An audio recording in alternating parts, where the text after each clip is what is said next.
Hello, everyone. Hello. My name is Ben Martin. I'm the Vice President of Radio Christi here at KSU. Thank you all for coming to the event we have tonight. We're very grateful to have you all here. The topic for tonight, as you've seen, is evil, suffering, and the goodness of God. We're very thankful to our speaker, Mr. Koukl, for coming all the way from California to teach this topic for all of us. Before we get started, though, I wanted to tell y'all a little bit about Radio Christi. So we meet every Tuesday at the Academic Learning Center. Our name is Latin. It means reason of Christ. And we're devoted to helping students use their reasoning to help clarify the reasons for their beliefs. Everyone is welcome of any faith. We gladly welcome people who are not Christian. We encourage it. We encourage it for helping progress discussions and answering any questions about faith or science, logic, reasoning, things like that. We have a planned topic for every week that we meet. And upcoming topics can be found at our website. So hopefully you have your phones with you along with your program. The QR code on the PowerPoint, and it should be on the program as well, will be used for submitting any questions you may have for Mr. Koukl as the topic progresses. After he's done speaking, we'll take some time to answer as many questions as we can. And with all of that, once again, thank you very much for coming here tonight. And I'm pleased to present to you all Mr. Koukl.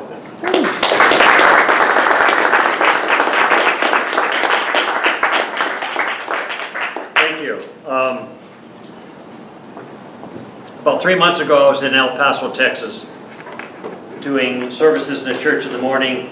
Then I had 2 services in the afternoon, then I had 2 more talks on the next day.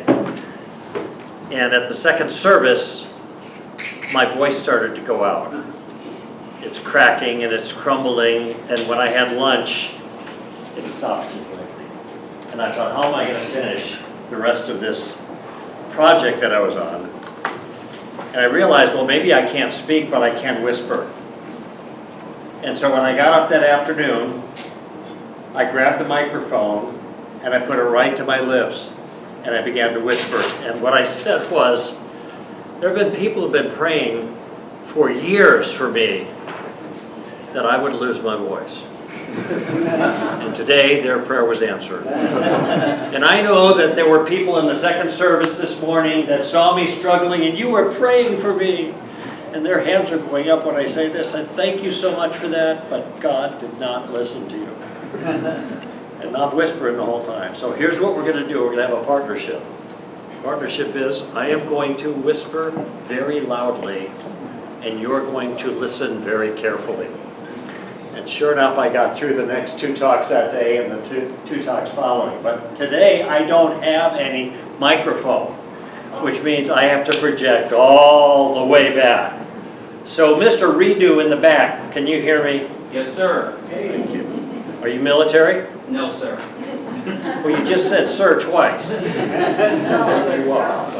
good. So everybody's in touch here. All right. I want to talk tonight about a serious problem that everyone faces, that no one escapes, and that no one can solve, but one. And I want to introduce the problem with kind of a personal note. I have 2 daughters. One's 20 and the other's 17. And I'm a little reluctant to say that because I know what you're thinking. He's an old guy. He's got a teenager. How did that happen? I don't remember.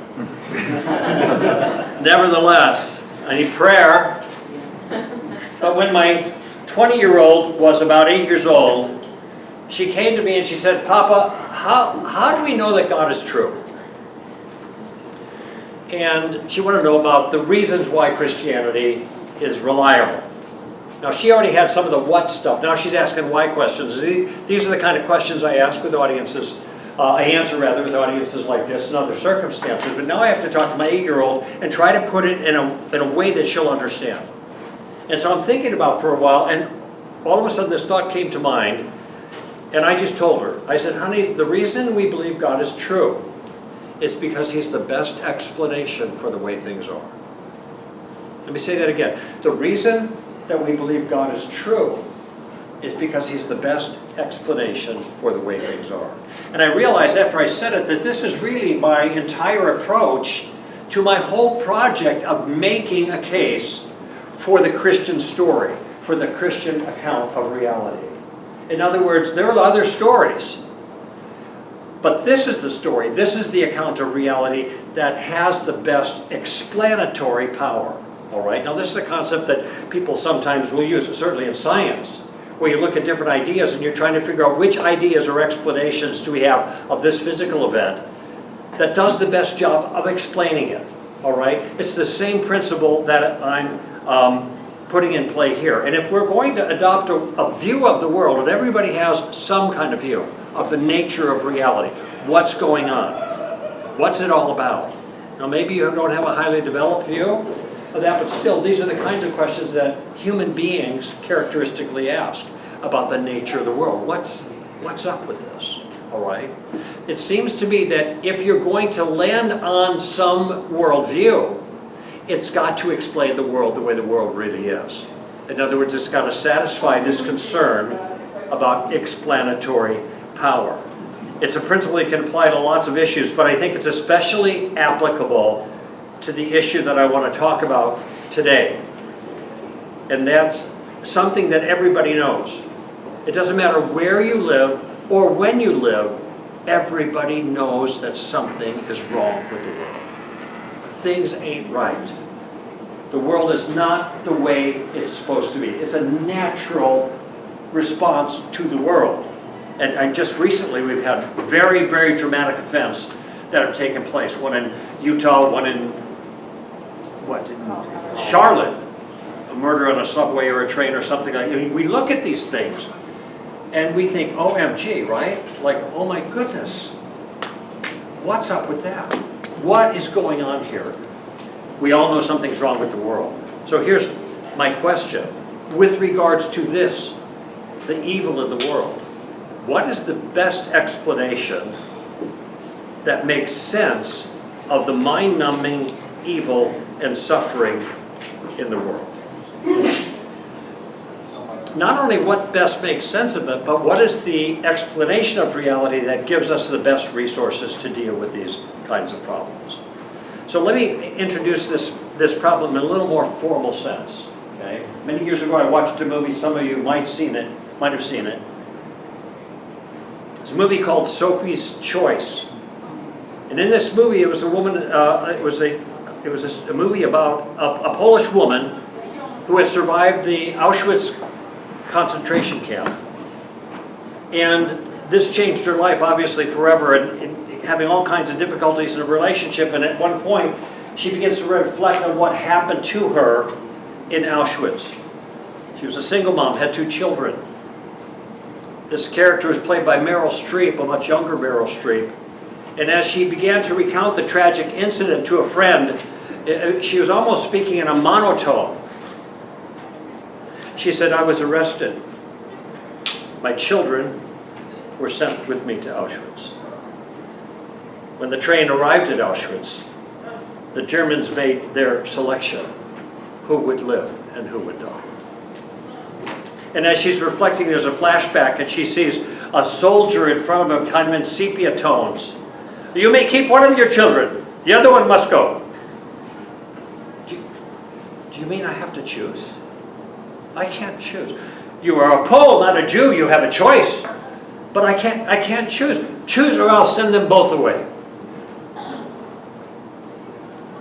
John, my little boy, was sent to the children's camp.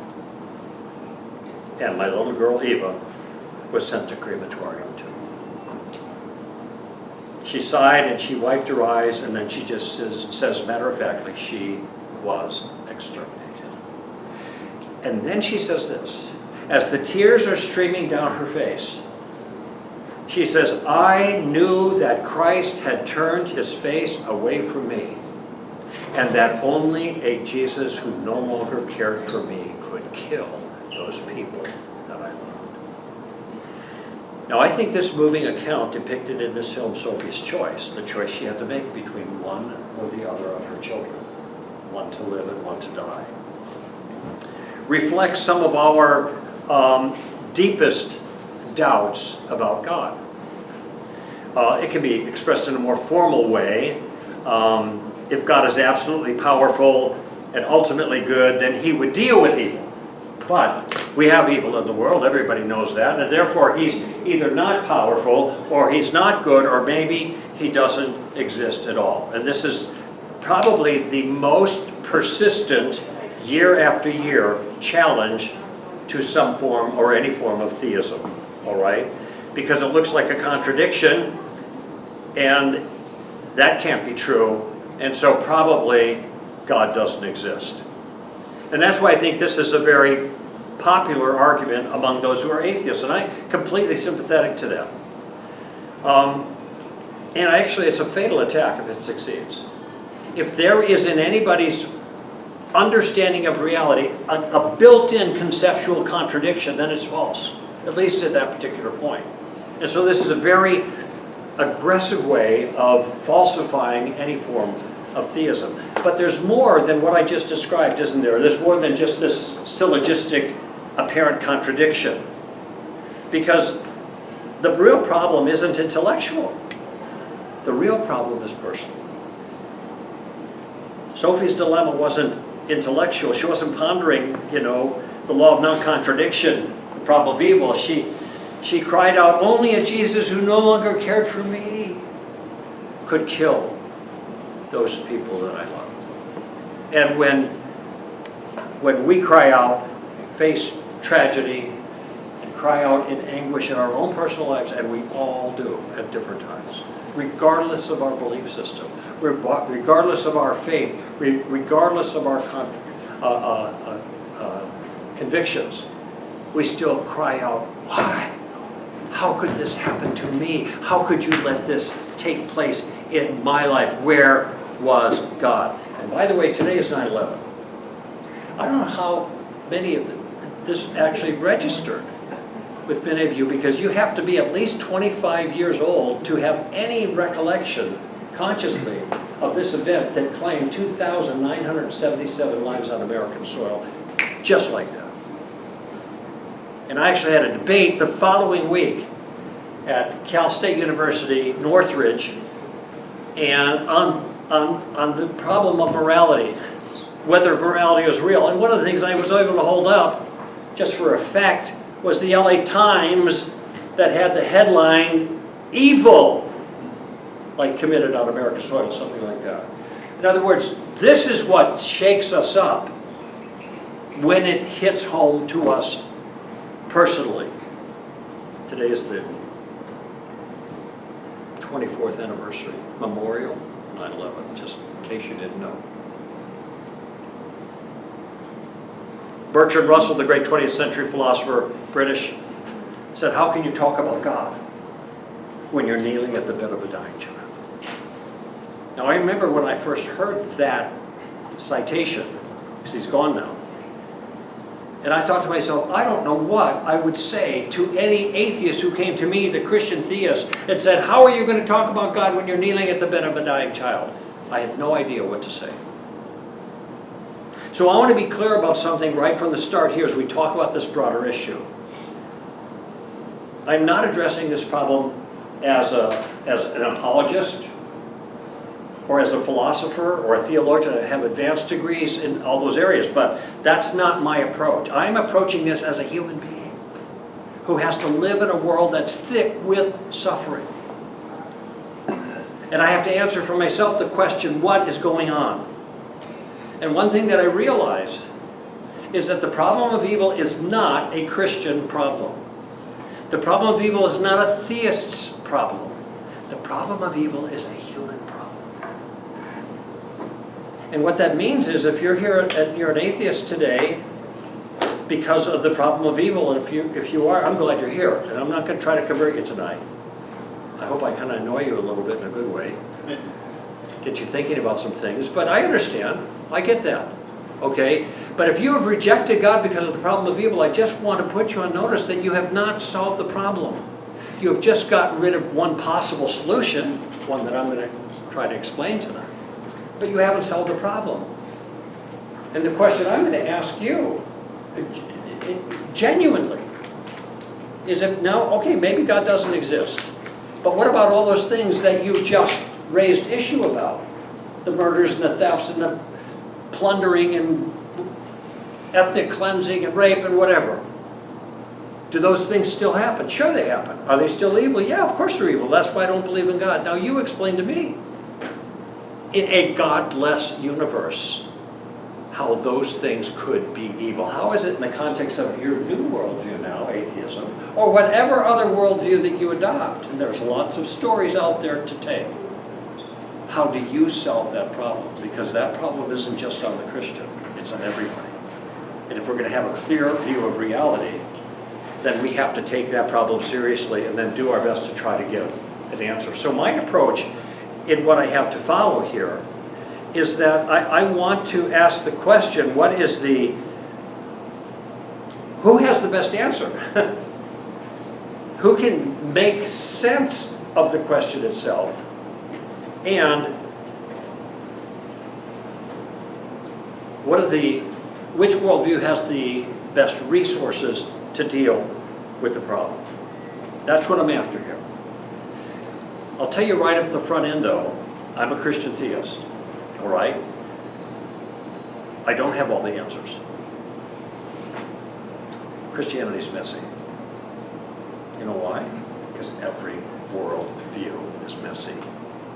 The world is messy. And so we're messy people living in a messy world trying to make as much sense as we can about the mess we see. And that's what I'm going to offer you. And here's how I want to proceed. I want to begin by making a few observations that I think will simplify the problem immediately for us. And ironically, by looking more closely at the problem of evil, it's going to give us some insight into possible answers to it, or especially answers that aren't really good regarding the problem of evil. Secondly, I want to show that on a biblical understanding of the world. Now some of you might think, oh, now he's going to the Bible. Well, if it turns out that this is a challenge against the biblical worldview, it is perfectly legitimate to get into that worldview and see how our view answers that challenge. Nothing wrong with that. And that's what I want to do after I make those clarifying points. And finally, I want to show you, third, I want to show you what God is doing to solve the problem of evil. And this is what really helps, I think, the more existential issue, the personal issue. What about me, God? What about all this? That's the third thing. Okay. What I want to show you then, and I hope this is what you'll conclude along with me, at least what I want you to think about, is that the answer to evil is not atheism. It's just the opposite.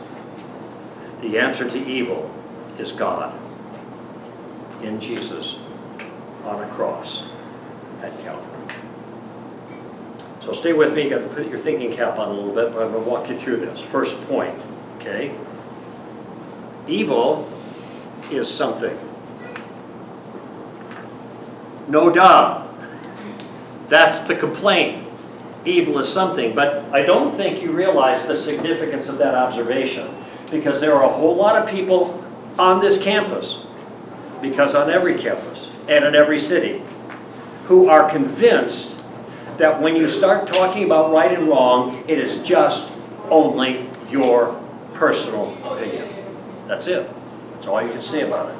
The standard way of saying it is, well, that may be your Opinion. truth or opinion, but it's not my truth, is the way they usually talk, which is an odd way of talking about the word truth, because, anyway, I won't get into that. This is the way people say it. That's your truth. In other words, you believe that, I don't believe that.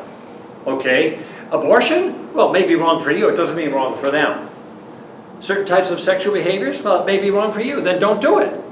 But that doesn't mean it's wrong for other people. Now, I want you to notice what is being claimed when people say this. They are saying, when it comes to the moral project, there are no answers. The answers that we come up with just turn out to be individual answers. All right? What is right for us in the moment. Now, next week or next month or next year, we might change those convictions, if you will, about what's right for us, but that's all it is. It's very fluid. Now, this is also meant to engender a kind of non-judgmental environment. I understand that, kind of a tolerance, so everybody gets to do their own thing, more or less. But I want you to notice what this claim amounts to. It's claiming that when it comes to the question of morality, that which is right and wrong, or good or evil, virtue or vice, there are no standards over everybody. There is no set of rules, some meta-narrative, some absolute standard that governs all humanity. It's just up to individuals, or maybe individual cultures, but that's all you can say about it, okay? Now that's the contrast between objectivism and relativism. True for the world, as it were, outside of us, whether we believe it or not, or true only for us on the inside of us. Don't pay any attention to that man behind the curtain over there on the side. Does anybody even know what that phrase means anyway? Who knows what that phrase means, where that comes from? Okay, that comes from the Wizard of Oz, just saying. I know it dates me, but with us. So what I'm doing is contrasting two ways of understanding morality. Objective morality, subjective morality. When people say, don't push your morality on me, who are you to say? That may be your truth, but it's not my truth. They are promoting moral relativism. Now guess what? They could be right. It might turn out that there is no rule over everybody. It might turn out that there is no standard for the world. It might turn out that there is no right and wrong for everybody. Could be true. But if it is, there's no problem of evil. Let me say it again. If that's the way morality works, there is no problem of evil. Think about the way people raise the problem. How can there be a good, powerful God if there's so much evil where? In the world. People aren't just saying things happen that I don't like. They're saying things happen that shouldn't happen. That's the nature of the complaint. But if it turns out that there aren't such things as things shouldn't happen, but just things that I don't like, then there's no problem with evil. Think of it this way. What if somebody came up to you and said, I can't believe in God? Why not? Brussels sprouts. Brussels sprouts. What's up with the Brussels sprouts? Do you ever taste those things? They're disgusting. Which I happen to agree with. And I can't for the life of me figure out why currently Brussels sprouts are on every single menu of every restaurant in the country. What is going on? Some people apparently like them. So how does it make any sense to say, I can't believe in a God who has made these little green foul things that I don't like? Well, it's silly. But that's the objection to evil when stated by a moral relativist, because all morality amounts to is things that I don't like or I don't think I should do for myself or other people should do to me. That's it. Now, I think this concept is a little bit challenging to kind of get your mind around, so I want to head it off from a different angle. There is a highway, a freeway, in England, in Germany, called the Autobahn. You ever hear this? All right.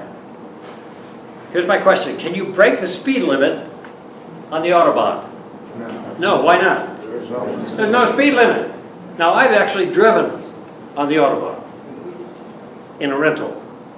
And it was really fun for about 14 seconds. And then it terrified me at about 140 miles an hour, right? And I said, okay, enough of that. Plus it was a rental, so it was really rattling around. You can't break a law that doesn't exist. Nobody can accuse you of being a lawbreaker by going 140, 160, 200 miles an hour on the Autobahn because there is no law to break. According to relativism, there are no laws to break, and therefore there can't be any broken laws. Are you with me so far on this? Very simple, but I'll tell you, 99.9% of the people you've talked to who posture like relativists and push back as if they're relativists have not thought this through. And many of them will advance their relativism when you appear to be judging their behavior and then complain about the evil in the world and ask, how can a God exist? You see, these are totally incompatible. You see, these are totally incompatible, all right? And that's the first point I want to make. If there is evil in the world, then relativism is false. If there is a real problem of evil, not just stuff we don't like, not just Brussels sprouts, or liver, or whatever, pick your poison, but things that are actually wrong, where we can say, that ain't right. That is not the way things are supposed to be. That's wicked. That's evil. If we are justified in making those statements, complaining about the problem of evil, then relativism is false. But there's another observation. So here's the first thing. If there is a problem of evil, this whole view that a lot of people are hanging on to, this is just false. You can't have it both ways. You gotta either surrender the problem of evil, be a relativist, or you gotta surrender your relativism and acknowledge the problem of evil, which then is gonna have further consequences I'll get to in a moment. But you can't have it both ways if you're being intellectually honest. And this is all I'm appealing to. Intellectual honesty at this particular point. So I think most people realize there is evil in the world. Okay. But now you have another problem. So let's go back to the Autobahn illustration. Let's just say you're not in Germany on the Autobahn. You're in some other place, for the sake of stipulation, that's not a country at all. It has salt flats, which are really flat, really hard, which means you can drive cars really fast anywhere you want. Like the Bonneville salt flats, they do the speed test and everything. So you got a place like that. No country, these salt flats. So my question again, if you had a really fast Lamborghini or something like that on those salt flats in that place that is not a country, can you break the speed limit there? No. Why? There's no speed limit. Why? Why is there no speed limit? Because there's no government. Now I want you to let that sink in because this is really, really important. You can't break a law that doesn't exist. If you are breaking a law that does exist, that law comes from somewhere, and that's what gives it authority. Whether it's a stop sign or a new parking sign right outside the building here, or whether it's whatever laws that are passed by the state, like whatever, these are laws incumbent upon people to keep because there's an authority that's proper that's done them. Some people might know, say, well, I know laws, that's common sense. Well, how do you know the speed limit? Well, there's a sign right there. Yeah, that's how you know it. But that isn't where the speed limit came from. The speed limit came from a proper authority that put the sign there, had the right to put the sign there, and can enforce that law. So here's my question. You with me so far? Yeah. If there's evil in the world, relativism is false. That means there are laws that are being broken.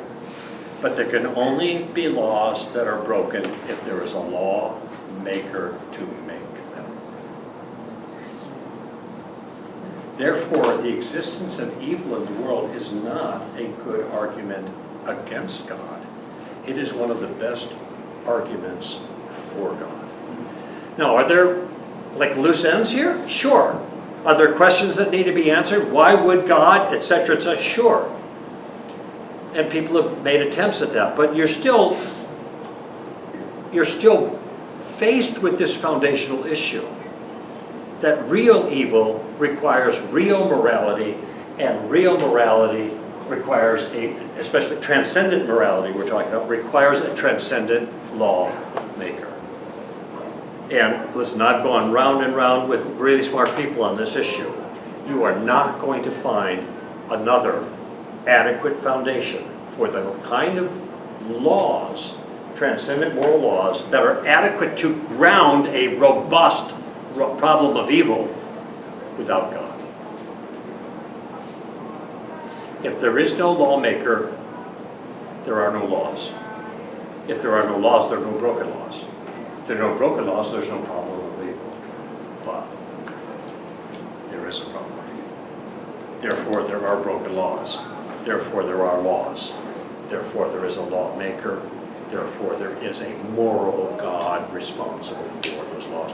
Notice this line of thinking doesn't just get you a powerful God who says what you got to do. If we're talking about real morality, we're talking about a God who himself is moral, is good. He's the standard. And by the way, if you don't have a God that's good, you don't have any foundation for morality at all. That's what you need. And so the odd thing here is the way I'm arguing is I'm making my case for God based on the problem of evil. Doesn't mean I'm going to be able to, especially here, answer all of the questions. Nevertheless, that's the very tight line of thinking on this. Now, there is a standard comeback. I can't get into a lot of detail on this.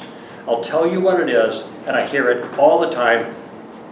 I heard it Monday afternoon from Alice O'Connor, sitting across the table with me with 8 cameras rolling, and he is the most famous atheist in the world right now. So what accounts for our beliefs about morality? Darwinian evolution. Darwinian evolution. It's a standard comeback. So I just want to make an observation about this. Even if the Darwinian project on its own is tenable in a biological sense, which I have my misgivings about, and even if it's capable of creating beliefs in your conscious mind, which Darwinian evolution can't even explain the conscious mind, but let's just give all of that to them.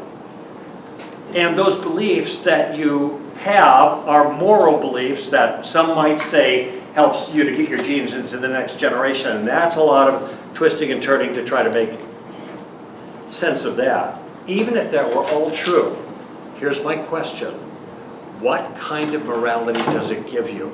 Does it give you morality in the world on the outside, or does it give you a belief about morality inside?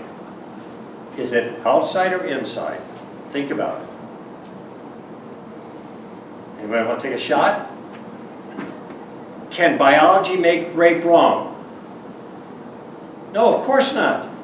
Nothing about our biology can tell us anything about morality in the world. All our biology can do, if it really works to do that, is to trick us into believing something that is false about the world.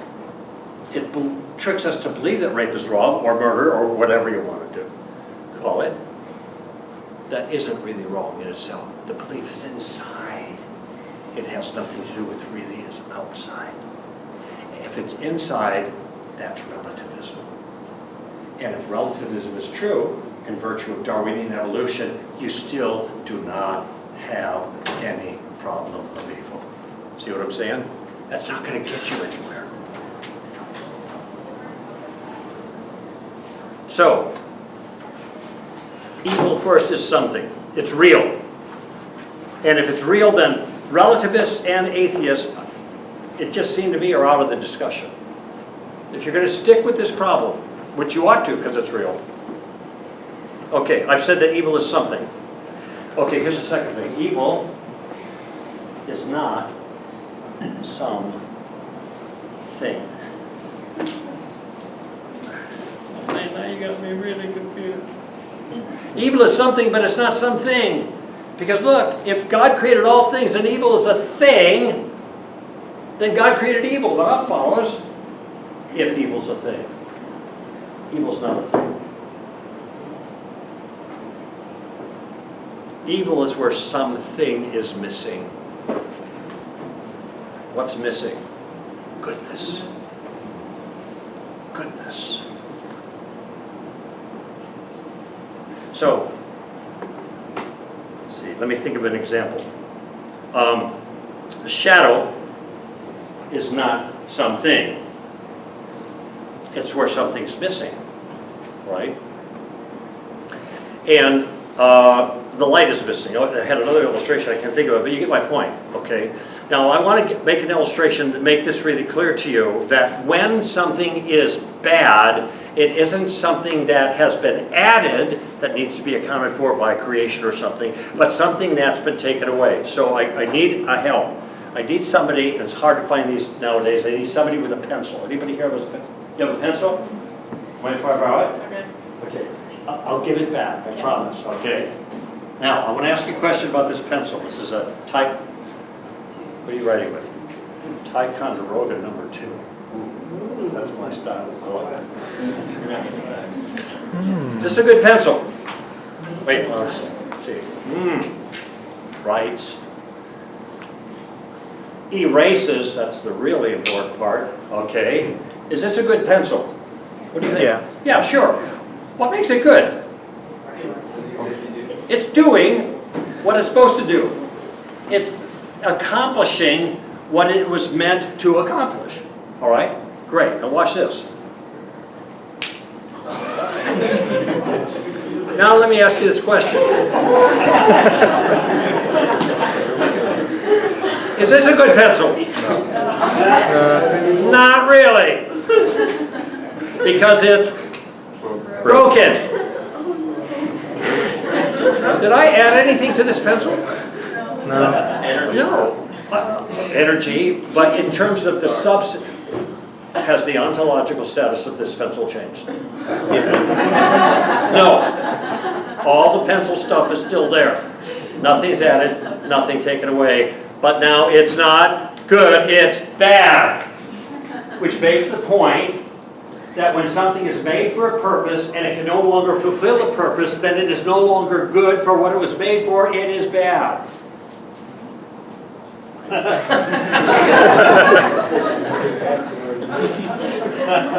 promised I would return it. I didn't promise I'd return it in the same condition.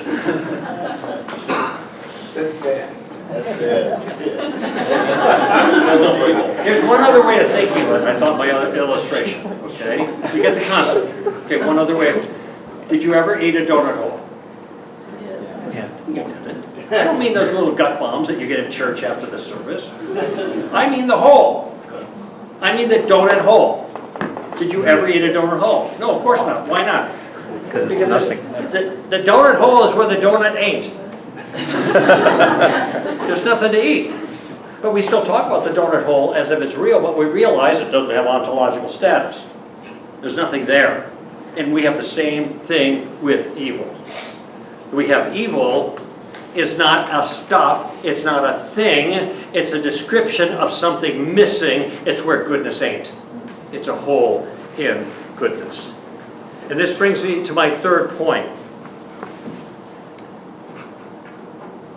And my third point, now I have to step inside of the Christian worldview. So far, all we've been doing is making an observation. We've made an observation about the nature of evil when we're talking about it, and that's something out there and objective, so relativism is going to cut it. And it's out there, there's got to be a moral rule maker, God. Okay, that follows. It may be discomforting for some of you, but still it seems to follow. And it's not a thing. It's where something's missing, something's not working anymore. How did that happen? And this is where we have to step inside of a worldview. In this case, the Christian worldview, to offer an explanation. And the answer, and my third point now, remember the first evil is something, evil is not a thing, and third evil is an intruder. It was not part of the original plan. When God made everything, He made it good. It was just so. It was just the way He wanted it to be. It was all working together the way He purposed it, with all the details for human flourishing. God made human beings a certain way, and then He made a world for them to live in so that they would do well. And that's why the story says everything God created was what? Good. And then something happened.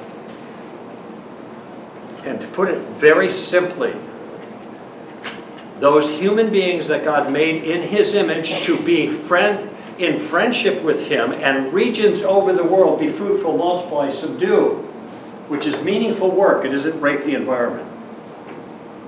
Make this place flourish, make it a garden, if you will.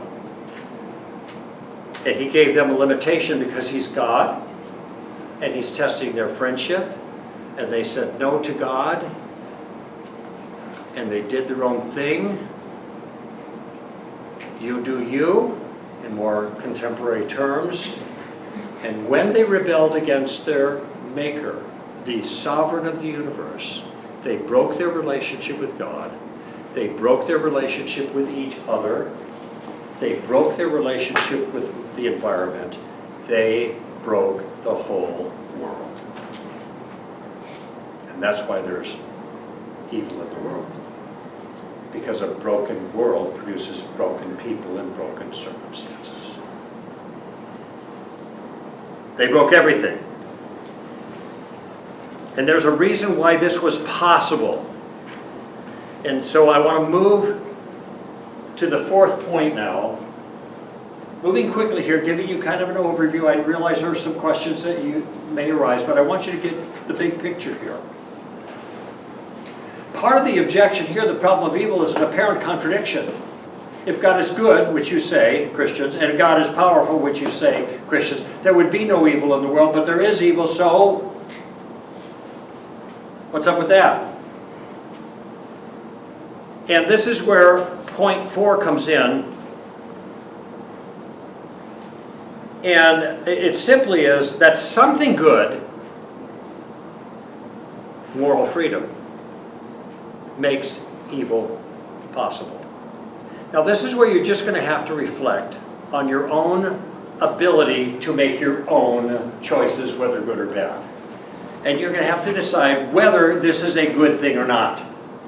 Whether it's good that you are free enough, that you're not mechanistic, you're not like a machine. You are free enough to make your choices about things, whether good or evil. I think it's a good thing. My sense is God thought it was a good thing. That's why He made human beings with that capability. But some might say, well, why couldn't God have given people moral freedom, but still, in other words, have this good kind of thing where they could make choices between good or evil, yet at the same time they would always do good? Why couldn't He do that? I was in Donetsk. Where's our Ukrainian friend? Is she here tonight? I don't know. I was in Donetsk, Ukraine, a number of years ago, and I was talking to Ukrainian students, Christians, about this particular issue. And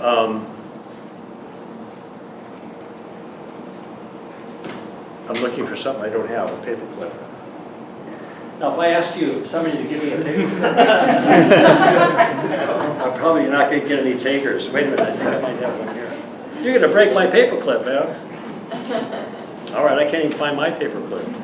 Oh, here we go.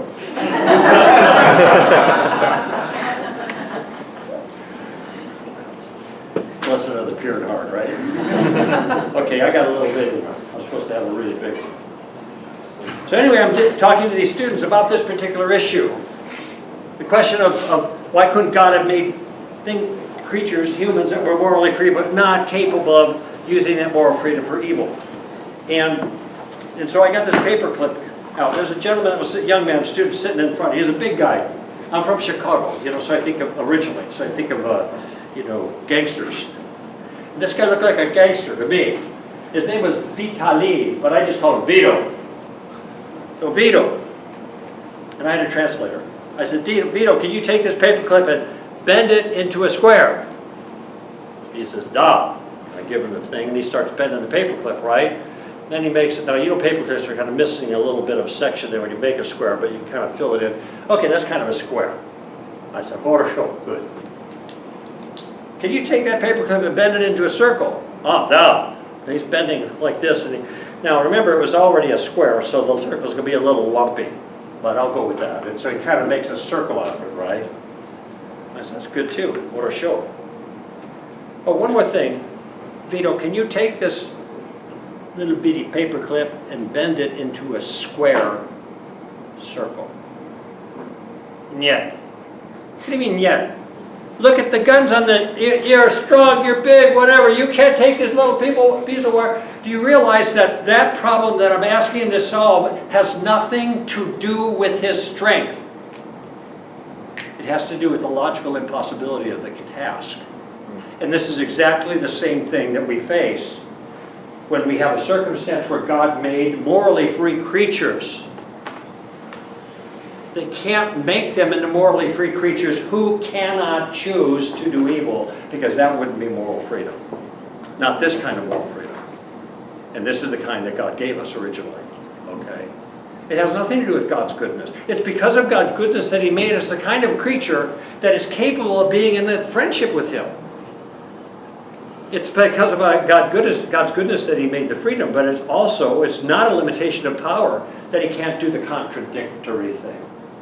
So I think on this view, we're able to, in a certain sense, dodge the apparent contradiction.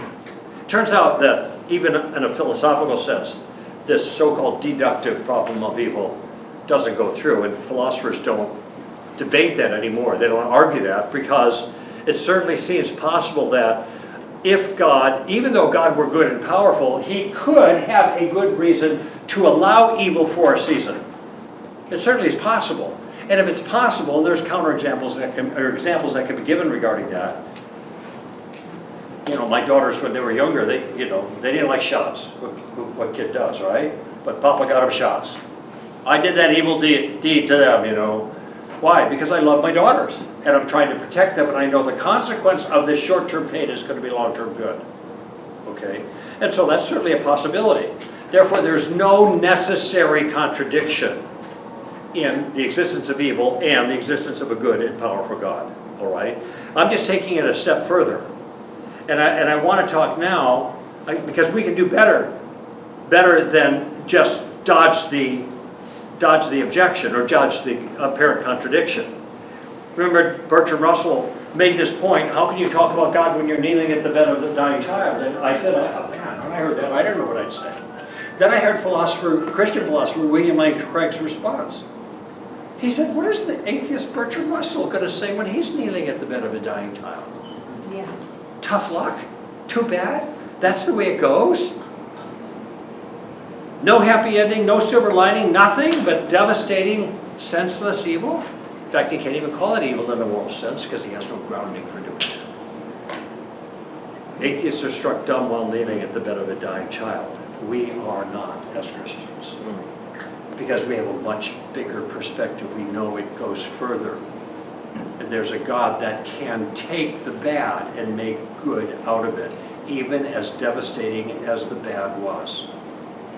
I was with a friend this morning. When I asked him about how he became a Christian, actually, I was with another friend yesterday who had an accident last year and now is functional quadriplegic. And my friend who I was with this morning said, well, my dad was a quadriplegic. Really? Yeah, he had an accident playing rugby, broke his neck. And that's when he became a Christian. And that's when everybody in our family became a Christian. How is it this terrible evil happened to this man? Yet God used it for some amazing good in their life. That's what God can do. So what I want to do right now is just sum up very quickly what God is doing about evil, and I'm going to give you 3 particular things very quickly. Make it 4 as I close. Okay, what is God doing about evil? Here's the first thing that He's doing about evil. He has given institutions in culture to mitigate or limit the impact of evil in the world that human beings are responsible for. It's our fault, not His. But He's stepping in to help. And those institutions, three: government, family, and church. Now, each of those have a particular function, according to God. The government, punishment of evildoers, praise of those who do good, to put it most simply. Family, a mom, a dad, one man with one woman becoming one flesh, that's the sex part, for one lifetime. That's Jesus' summary in Matthew 19. One man with one woman becoming one flesh for one lifetime. You follow that pattern, you're going to have lots less evil in your life. You start messing with that, any part of it, and you're going to have more evil. Okay? And finally, the church. The church has a responsibility to address the evil in the world and mitigate its impact through acts of kindness and charity. And I'm in lots of churches. Okay? Every weekend, maybe a different one. And I can't look at the announcement thing without seeing what they're doing in their community to help people that have need. Not just for the Christians, but for others. So God first has given these institutions to mitigate the impact of evil, and when the institutions are functioning in a robust way, the way God wants them to, it does that. It doesn't eliminate evil, but it reduces it. Here's the second thing God has done. God will give His Holy Spirit to anyone to help them deal with the evil in their own lives. You see, evil isn't just floating around out there.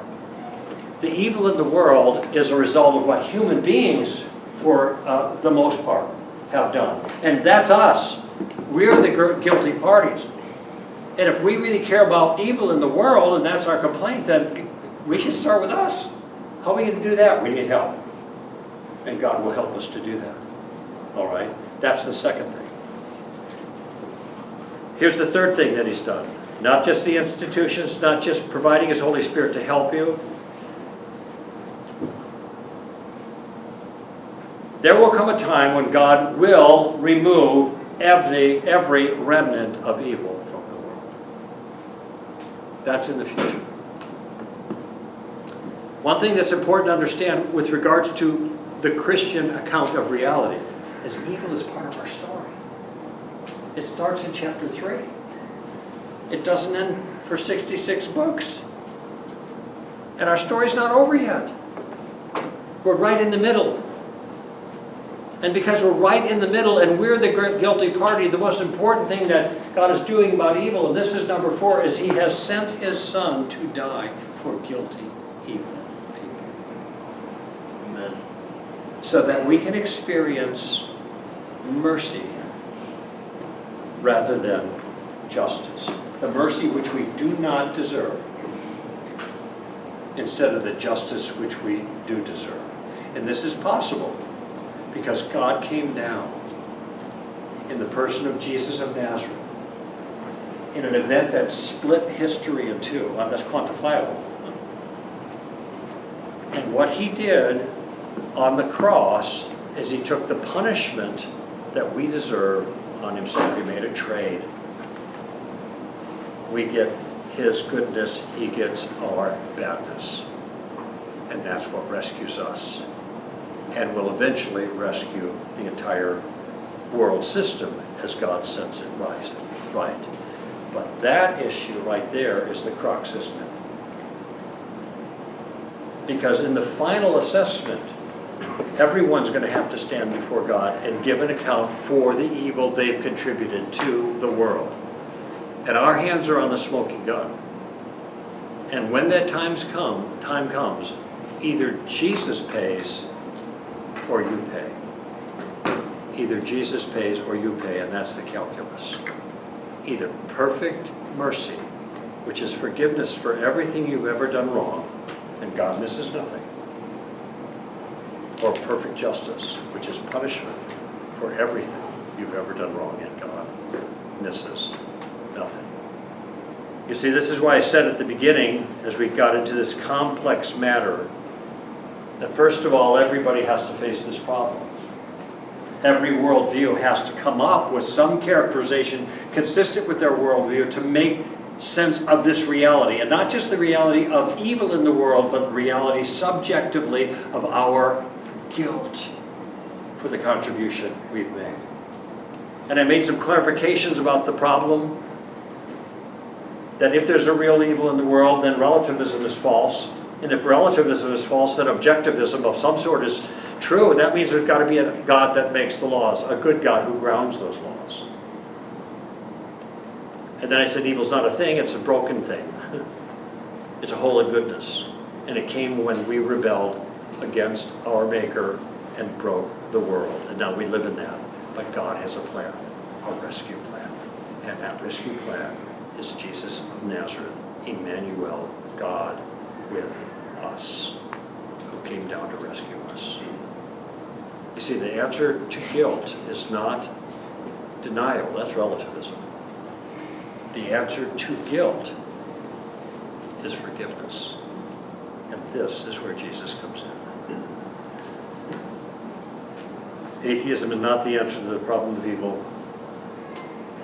God is the answer in Christ on a cross at Calvary. It's the best explanation for the way things are. Thank you.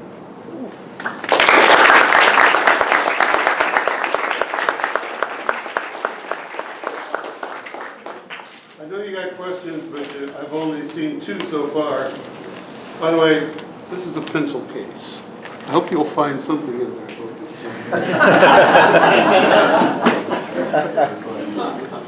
I don't mind taking questions from the gallery as long as you speak loudly and clearly. I'm a little hard of hearing this, why Paul.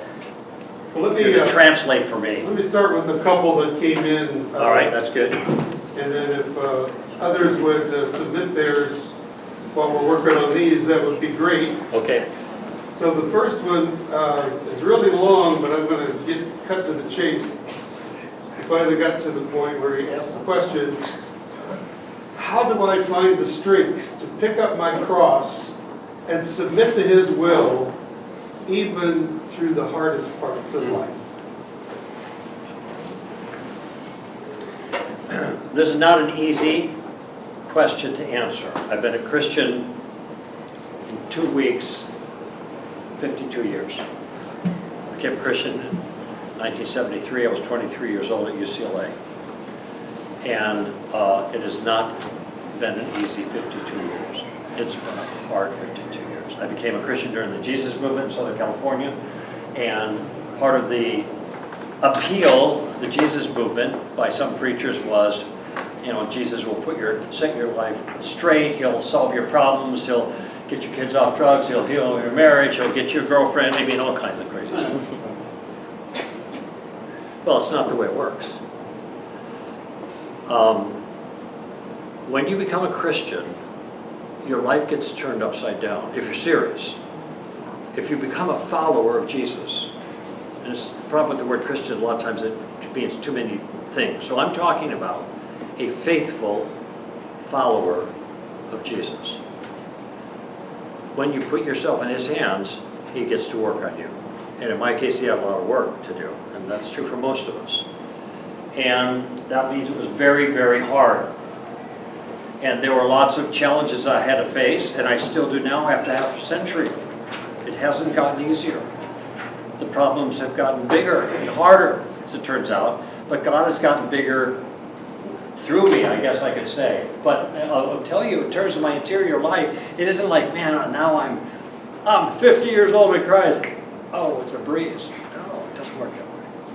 This is why Paul says stuff like momentary, 2 Corinthians chapter 4, momentary light affliction. And you know when you look at Paul's life, it wasn't light. 4 times beaten, whipped, 39 lashes, 3 times beaten with rods, twice shipwrecked, once under a pile of stones in Lystra. He had a rough time. But he's comparing it to something else. Momentary light affliction is producing for us an eternal weight of glory, far beyond all comparison, as we look not at the things that are temporal, but the things that are eternal. I should say, not at the things that are physical, but the things that are immaterial. Because the things that are physical are temporal, the things that are immaterial are eternal. He's trying to set our sights properly. Why is he doing that? Because it's hard. Peter says in 1 Peter 3, Why are you so surprised at this fiery ordeal among you as if something strange were happening to you? In chapter 5 he says, be on your alert, the devil is prowling about like a lion seeking for someone to devour. But resist him, firm in your faith, knowing that the same experiences of suffering are being had by your brethren who are in the world. This is standard, okay? Now, I don't know that there's any trick in the midst of hardship that you can flip a spiritual button and all of a sudden this energy is flowing through you. It doesn't work that way. I'm just saying. You're going to hear some people writing books and giving testimonies, and maybe that's the way it works for them. It doesn't work that way for me, and nobody I know. What matters is an attitude of confident trust that no matter what, God is going to be there for me. Doesn't mean he makes it real easy. What do you think that Charlie Kirk's wife and kids are feeling today? There's no switch to flip. But I guarantee you they will confess that Jesus is there with them. He doesn't utterly mitigate the suffering. It just doesn't work that way. But he takes that suffering and he uses it for something good in the long term. So this is such a good question, and it's a fair question. And I will just tell you as a guy who's been on the battlefield for a long time, you just keep moving forward. You don't quit. You put your faith in him. Sometimes you're saying like David in Psalm 13. It's easy to remember. Psalm 13, the unlucky number, right? Okay. How long, O Lord? How long will you hide your face from me? How long will you desert me? How long will I take counsel in my soul, having sadness in my heart all the day? How long will my enemy be triumphant over me? This is David, man of God's own heart. That's the way it is. And I'm not going to paint any better picture for you. Because in a temporal sense, this is hard. If you ever read Pilgrim's Progress, if you haven't, you ought to read it. It's probably the second most sold book in history. Well, maybe after Harry Potter is third, I don't know. But Bible's number one. But it just chronicles the challenge for Christians. Once you accept the idea that this Christian life is not about me, it's about God. In a sense, you know, and I don't mean any disrespect at all here, but I just want you to think about it. It's not so much about God's wonderful plan for my life, but about my life for God's wonderful plan. Does that make sense to you? That means God's plan is first, and we are subject to that. And when we get that order in our mind, it becomes easier. All right? And that's what helps me. And I think of, why do I know that verse in 2 Corinthians 4, 16 through 18? Momentary light affliction, because I've used it so much. How do I know Psalm 13? Because I recited it so much. And that's something that helps me. God is always there. In this world you have tribulation, but be of good cheer. I have overcome the world. But Jesus said there, John 17, I don't ask that God take you out, but sustain you in. It's the best I can do with that question. Okay, here's one that's a little more philosophical. If God will one day remove all evil from the world, does that mean that he will also be removing our moral freedom since we are inherently evil? This is a really good question, okay? And there's a split decision on this among Christian thinkers, all right? Some think that we will always have, even in heaven, the ability to do evil, but we won't want to do evil because we know how bad it worked out. I have absolutely no trust in that. I'm just saying. Clay Jones wrote a book about this, a colleague of mine, and this is his view, okay? My sense is that in the resurrection, we will be like Jesus because we will see him as he is. And the picture that we have of heaven at the end of the book of Revelation is that this is a perfect place where no evil of any kind not only dwells, but can dwell. what will happen is we will be transformed into creatures that are deeply morally good in our nature. So, the question can be asked, is God free? What do you think? It's not a trick question. I mean, do you think, would you say God is free? Does he get to do what he wants? God does whatever he wants. But everything he wants is good. He cannot do evil. And one might argue that is the best kind of freedom. Now, I think we have the freedom here. This is my opinion. I wrote a book about the big picture called The Story of Reality, if you're interested. And I toy with these ideas and try to work it out, how this works out. But I think God made us with the kind of freedom that we have now, moral freedom, so that we can learn to be virtuous. We are learning to be virtuous. Paul says in 1 Timothy, godliness, how does he put it? Physical exercise, pump and iron, has a little profit. But godliness is a means of great gain, for it holds a promise not only for this life, but also for the life to come. And I think what he's saying there is, whatever moral nobility you attain in this life is what you take with you. Okay? And that's why you develop godliness here. It helps you here. It also helps. It's good for you there. You reap the benefits of it there. All right? And I think that now we have the chance to develop virtue. Not then. I could be wrong on this. The point is, we will be virtuous through and through. We will be like God in that sense, with a communicable attribute of holiness. And we will do as we please all the time. And we will never want to do anything wrong, because it is no longer in our nature. Okay, so that's my sense. Do you have a follow-up right here?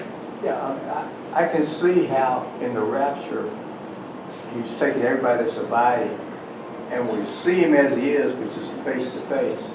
And so he'll remove the sin natures that we're no longer living, that are not within the ancient boundaries, where we're abiding, we're loving. And so he destroys all that.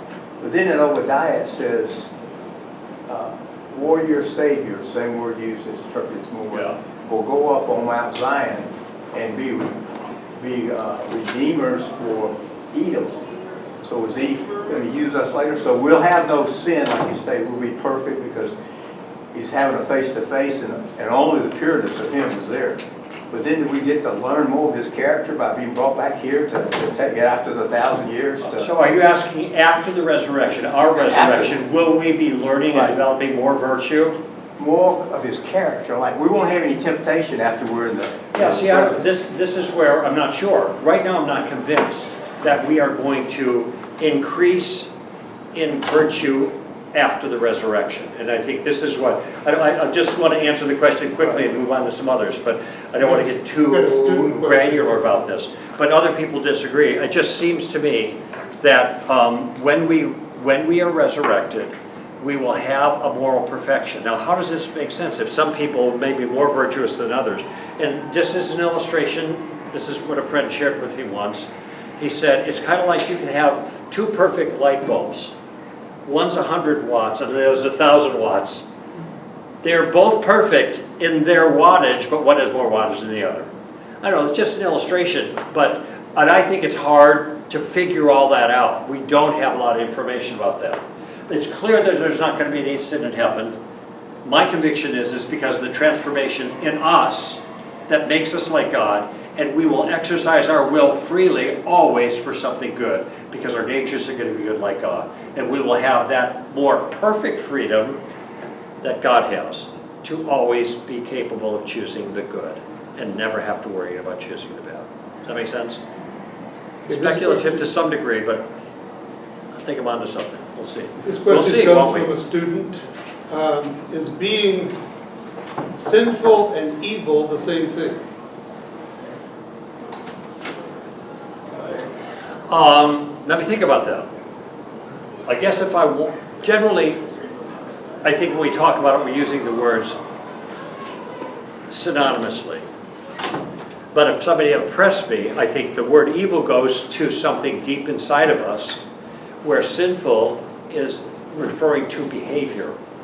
And so it is because we are evil in our brokenness, Paul says, children of wrath. Ephesians 2, children of wrath. That's pretty ugly. Romans 3 has a lot of other dark things to say. And it's because of that there are sinful behaviors that flow from it. That's the distinction I would make if I was pressed to be really philosophical. Okay, that's all the student questions. Come on, students, put some more questions. Yes, sir.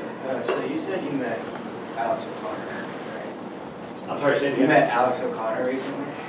I was sitting across the table from him with 8 cameras rolling for 4.5 hours. Okay. Monday. I've watched a lot of his stuff, but like something that like bothers me is that he's been like studying this stuff for years, you know, and I heard another apologist, Stuart Connectley, you may have heard of him, but I know who he is, I don't know him. What's your question, Grant? yeah, well anyways, he said, We'll get it repeated. he asked like Alex, like what would it take for you to believe in God? And he said a revelation. Yeah. Do you think like at that point, because he studied so much, it's an emotional issue instead of like an evidence issue? Yeah, this is a fair question. It has to do with Alex O'Connor, who's, how many know who he is? This guy is the most famous atheist in the world. Do you know how old he is? He's 26 years old. And he's got over 1 million followers on his podcast. He's an amazing guy, very bright, okay? And he was asked by another Christian apologist what would convince him to become a Christian. Now, he's looked at evidences for Christianity and theism, and he has all kinds of rejoinders or reactions or responses to kind of negate them. But he thinks that really most people do not become believers through evidences. I think he's mistaken on that, because I have lots of friends where that's been the case. But he thinks it's by personal experience. Whether a revelation, a more direct, or just something subjective happening to them. I think he's got a fair point, because I think that's the way it is with a lot of people. In my case, I didn't become a Christian because of evidences. That's rare with my colleagues. Most of my friends that do what I do, these had a big impact on their decision to become Christ.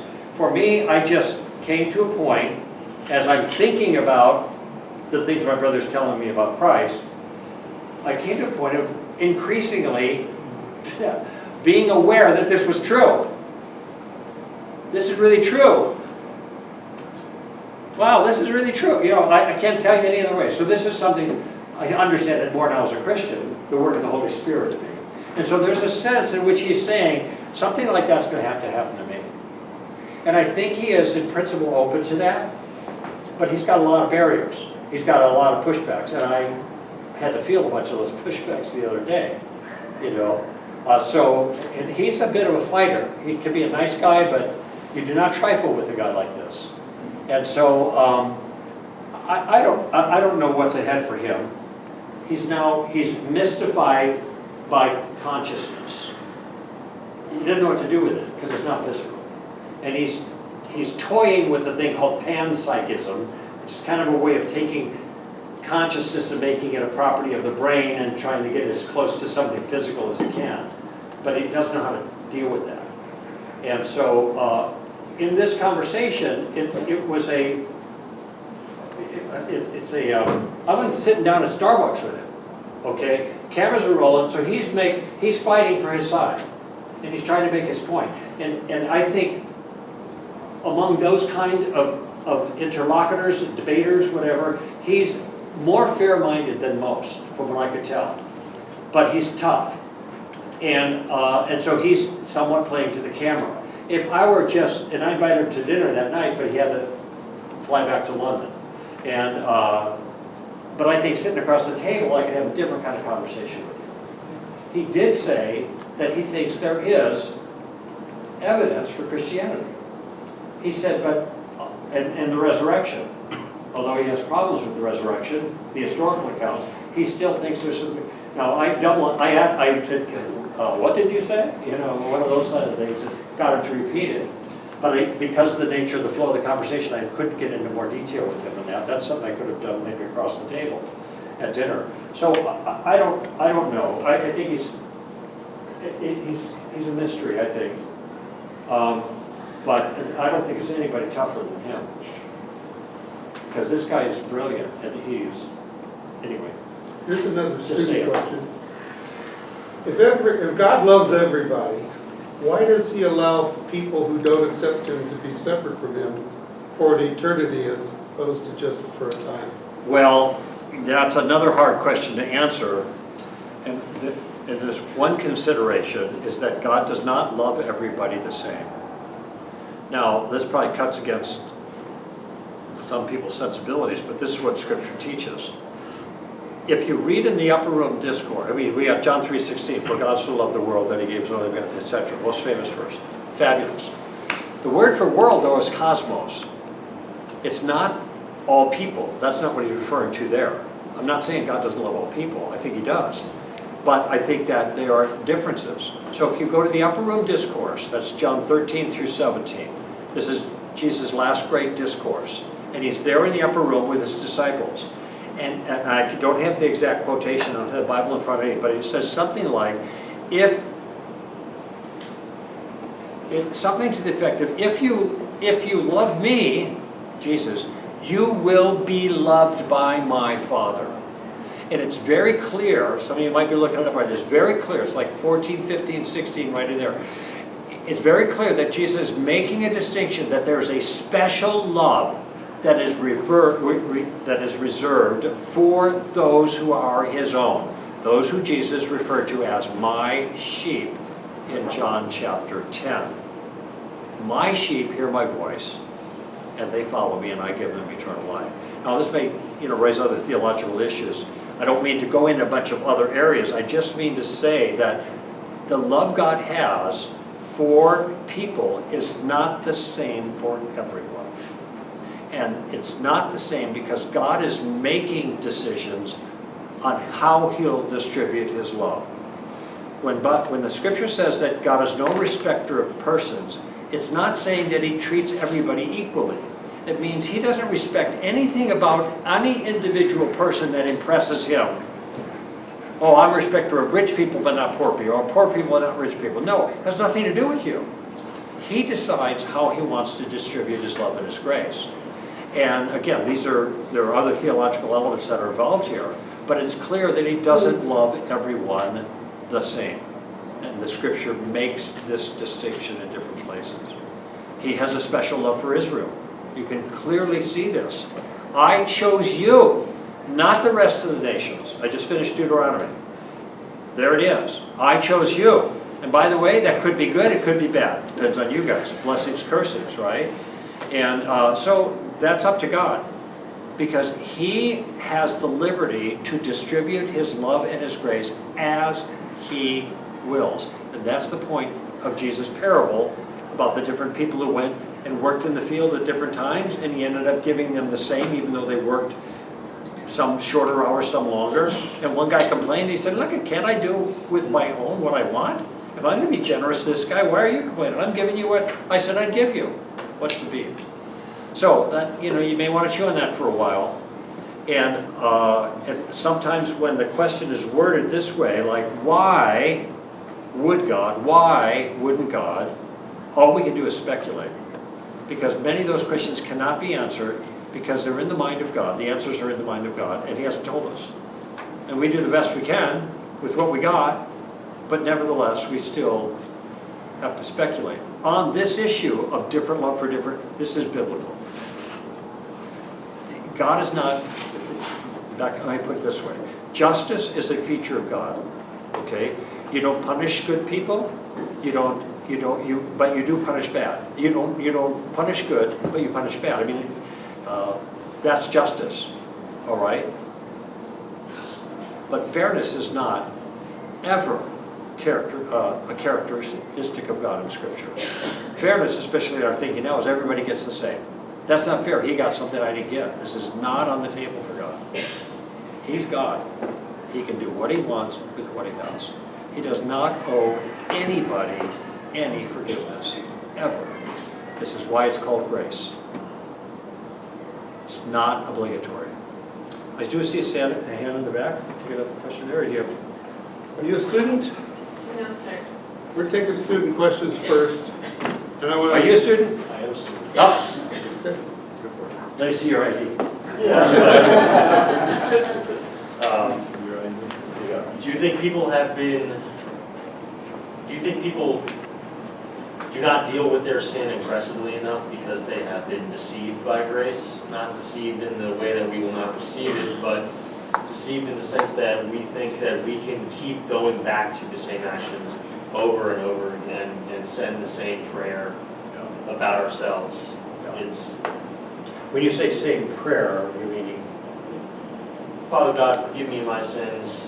Okay. No specific mention of what sins we have Okay, committed, yeah. just a All right, so debit. the question is, I don't know if everybody heard it, are we deceived by grace sometimes, thinking we can kind of keep sinning and sinning as long as we say, forgive me, then everything's going to be fine? Something to that effect. Is that fair? More or less. Okay, more or less. All right. Pretty good. The difficulty in answering this question is that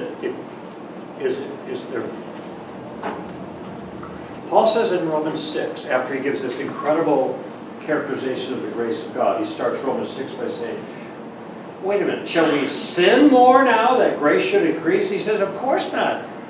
Notice that he is communicating grace in chapter 3, 4, 5 with such aggressiveness that it might be misunderstood as license.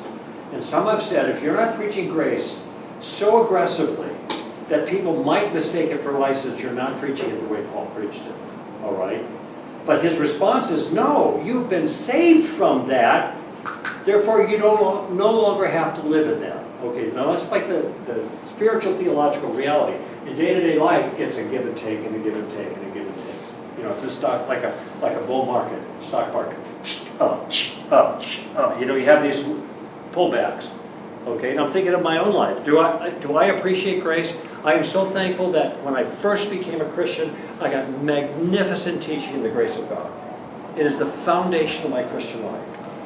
Does that mean that sometimes I don't take my own sin as seriously as I should? Probably. Do I come back to God? Do I ask for forgiveness? I don't really ask for forgiveness because forgiveness is a past event.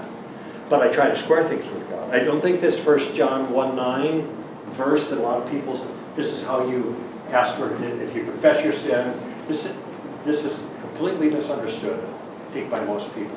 And by the way, if that's the antidote for sin, it comes in 1 John, which is like the end of the New Testament era. What were people doing up until that time on this issue? And it's the only time that something like that is mentioned.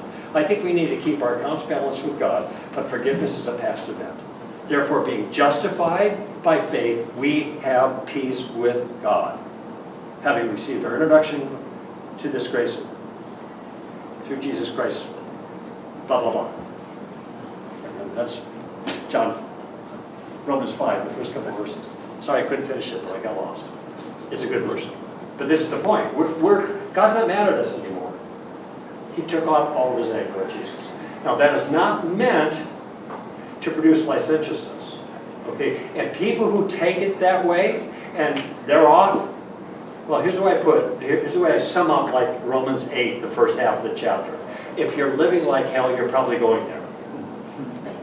Now, the terminology that Paul uses is walking in those who are in the, how do you put it, of the flesh and of the spirit, or in the flesh or in the spirit. Now, we use the terminology different than Paul does. So you and I go to church on Sunday and say, man, we're in the spirit, and we go to the beach on Sunday afternoon and go, oh, man, I'm in the flesh. That isn't what Paul means. In the flesh means unregenerate. You are not in the flesh if the Spirit of God dwells in you. And if he doesn't, you're none of his. Okay? So he's talking about two trajectories. Those who are living in the flesh just like everybody else. You may not be the most evil person in the world, but you're like everybody else. Okay? Versus those who are in the Spirit. If you're living in the flesh, you're not his. But if by the Spirit you're putting to death the deeds of the flesh, these are sons of God. So that's the two trajectories. And that's the way I look at it. What trajectory am I on? Well, I'm on the trajectory of the Spirit, man. I'm trying to put to death the deeds of the flesh. Am I always consistent? No.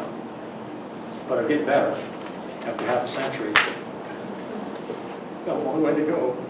Does that help? Yeah. Okay, good. One more student question. This is a really deep one, I think. How did the angels sin in heaven? Did they have a notion of what it was to go against God? How did the angels sin if they had, Two questions related. How did the angels sin in heaven? Did they have a notion of what it is to go against God? if they had I'm sorry, I A missed notion? Did they have a notion of what it was to sin against God? If you know all, why don't you just answer that question? I get asked this question on occasion about how, like, in fact, it happened on Monday. How is it that Adam and Eve could sin if they had no proclivity, they had no tendency to sin? And my answer is this is what a free will is. A will in motion is capable of starting things happening. You have dominoes falling, right? And once they're falling, one hits the other, and nobody's making a decision, but somebody's got to kick that first domino over. This is the nature of the will, to initiate a causal chain. Sorry talking like that, but I paid a lot of money to use that language. So, to initiate a causal chain, philosophy stuff. Anyway, in heaven, or I said in the garden, Adam and Eve had the ability to disobey. They didn't have an inclination to it. They were capable of it, and they made a choice to disobey. The same thing that the angels were capable of doing too. Now, some people think it's amazing because here, Adam and Eve are in unbroken fellowship with God, and the angels, before the fall of the angels, they were like, "There's God." I mean, how could you sin when He's right there, Stupid. So think about Lazarus. Think of the Jews. Here are the Jews. From the outset. Moses goes up on the mountain, right? What do they do when Moses is on the mountain? They make a golden calf. Duh! How did they get to the mountain? God split the Red Sea after 10 plagues. Then He split the Red Sea. Then He's guiding them with a pillar of fire at night and a cloud by the day. Is God like majorly present? And then they do what? Something really stupid. Now, they were fallen, but just because God's completely evident doesn't mean that people aren't going to do the wrong thing. Now think of Lazarus. Jesus raises Lazarus from the dead. That's John 11. That's pretty amazing. 3 days dead. Open the tomb. No, he stinks. Open the tomb. Lazarus come forth. All these people see it. Many believe. But guess who gets angry? The Jewish leadership get angry. And what do they plot to do because of the miracle Jesus has just performed, raising a guy from the death? It's not an NDE. He stinks 3 days in the grave, right? They plot to kill Jesus. Guess who else they plot to kill? Lazarus. That's the guy that He raised from the dead. We got to kill him too. This is like unbelievable unbelief. It just shows what, especially in these cases, what fallen human beings are capable of doing. Prior to that, still capable. Humans in the garden, angels, are capable. Is it kind of a mystery? Yeah, sure, I get it. One last student question. Do you think it's easier for Christians to see evil in the world because we know the goodness of God? Yeah. Next question. Look at when you. I think it's obviously the case that the more you're acquainted with the holiness of God and the goodness of God, the more stark the evil is in the world. And if you're not acquainted with that, you don't see it.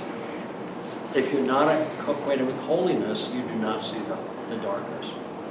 And this is why at the end of chapter 1 in Romans, as it lists all of these characteristics of people who are suppressing the truth and unrighteousness, and exchanging the truth of God for a lie, and then it has this rogues list of vice at the end of the chapter, all these nasties. There's like 3 lists or 4 lists of those in the New Testament. One of them's in Romans, one's in 2 Timothy, another one's in Galatians 5, and there's another one in 1 Corinthians. Anyway, there's all these nasties. And at the bottom it says, not only do they do these things, but they give hearty approval to those who do them. Wow, that's fallen man. Now, these are people that don't see the darkness. They're applauding. They don't see the darkness. But somebody who's acquainted with holiness sees the darkness. And I guess I'll tell you one other thing. If you're acquainted with holiness, you're going to see the darkness in you a lot easier too. You know, Paul started out, Galatians was his first book, and he says, you know, called of God, you know, I'm the apostle called of God. He's asserting his authority, which was necessary with the Galatians under the circumstance. But I did not receive this revelation from men, but from Jesus, you know, blah, blah, blah. And then he's writing to Timothy. At the end of his life, he says, I am the greatest of sinners because I persecuted the church of God.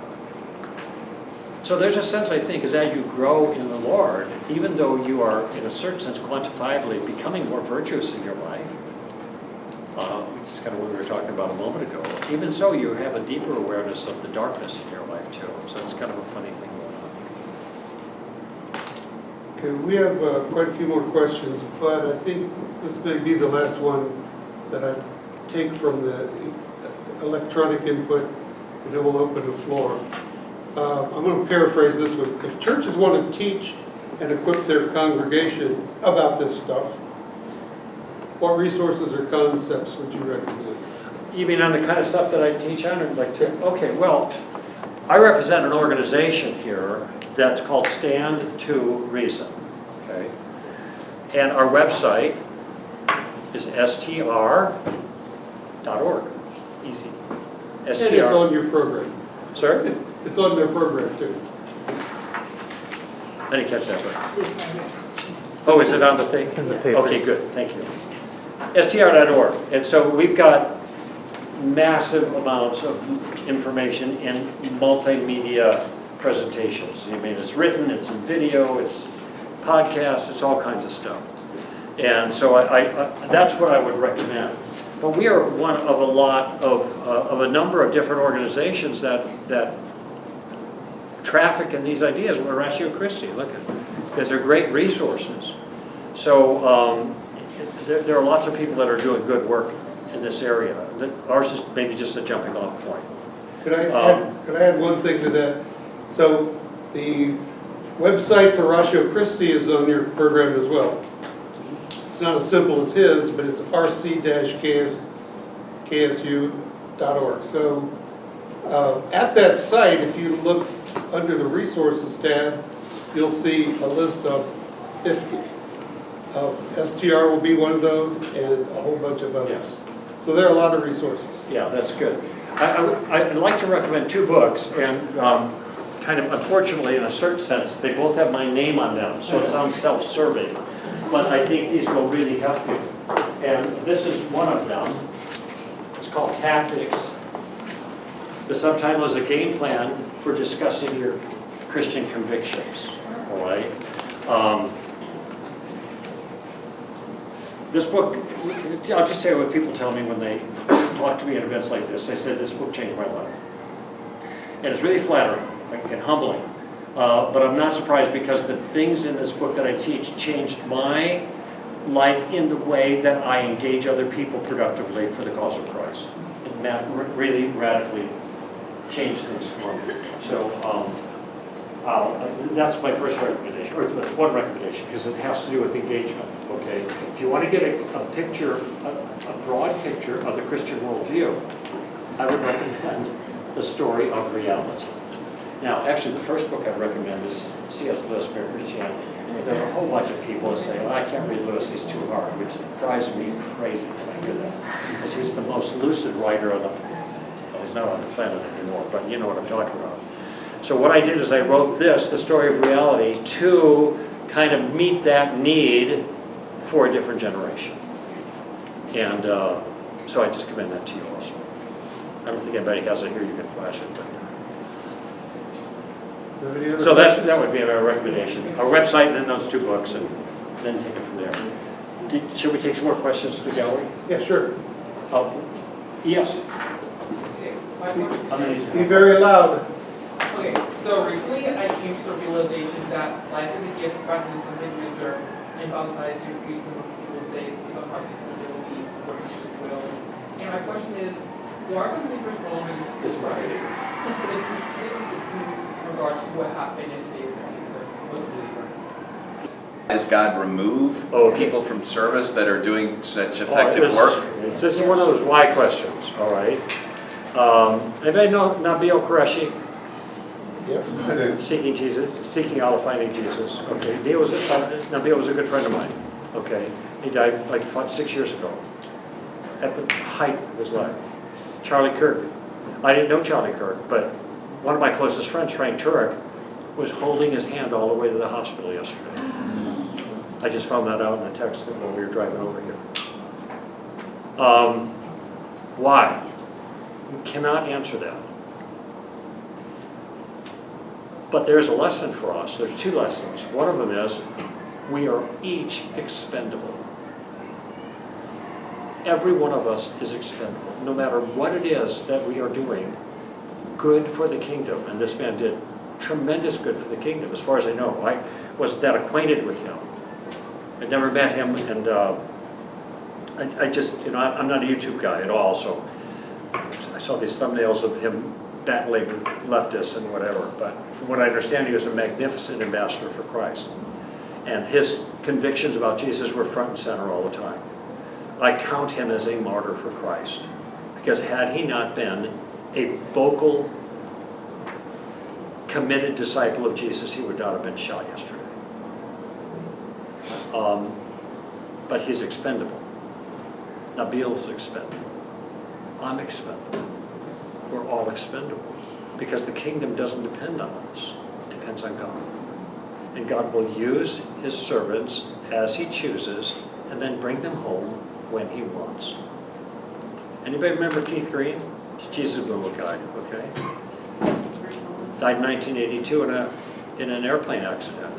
Magnificent musician, doing incredible things, massive audiences of people, preaching the gospel like I'd never heard anybody preach the gospel before. This guy was hardcore. Just like that, he's gone. Co-founder to Stand to Reason, my organization.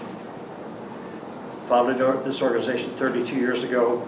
7 years ago, she was standing on the ladder. Melinda Penner, she was my executive director. She ran the whole organization. We had about 15 employees at the time. The ladder, she put up Christmas lights outdoors, the ladder went down. She banged her head, had suffered severe traumatic brain injury, didn't get out of bed for 5 years and died 2 years ago. Just like that. You don't know. We are all expendable. David said, teach me to number my days. But our days are his, they're not ours. And he decides. Thank you for that. Oh, I had one other thought on this. Any other questions? And I tweeted it on Charlie Kirk. I'm just going to finish up what I was saying, because first thought was that we're expendable. Second thought is that every Christian is going to have to pay a price to follow Jesus faithfully. Every Christian is going to have to pay a price to follow Jesus faithfully. Paul said, all who desire to live godly in Christ Jesus will suffer persecution. 2 Timothy 3. All right. Now, the price will be different for different people. Very few in this country pay the ultimate price that Charlie Kirk paid yesterday. But everyone will pay a price. And though that doesn't happen often in this country, there are Christians around the world that right now today are paying that price. And Christians have paid that price for 2,000 years. So count the cost, put your hand to the plow, and never look back. That's my reflection of Charlie Kirk. I think we should Call it. thank our speaker.